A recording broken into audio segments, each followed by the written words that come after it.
দেখো বাড়িতে অনেকগুলো নারকেল জমে গেছিলো, তাই দেখো নারকেল দিয়ে একটু নারকেল নাড়ু বানিয়ে ফেললাম।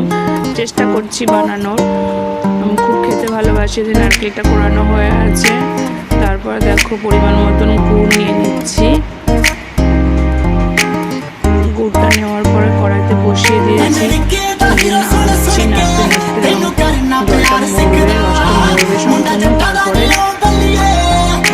যতক্ষণ নাড়াতে হবে, কমপ্লিট জল সব শুকিয়ে যাচ্ছে, গুড়ের রস। তারপরে সেটাকে ঠান্ডা হতে দিয়েছি, গরম যেহেতু। ঠান্ডা হওয়ার পর হাতের সাহায্যে গোল গোল করে পাকিয়ে নিতে হবে, ঠান্ডা হলে একদম পুড়ে যাবে পুরো। যেটুকু জানি সেটুকু। দেখো কমপ্লিট হয়ে গেছে আমার নারকেল নাড়ু। কেমন লাগলো তোমরা জানিয়ে ভিডিওটা। কে কে নারকেল নাড়ু খেতে ভালোবাসে সেটুকু কমেন্ট করে জানিয়ে।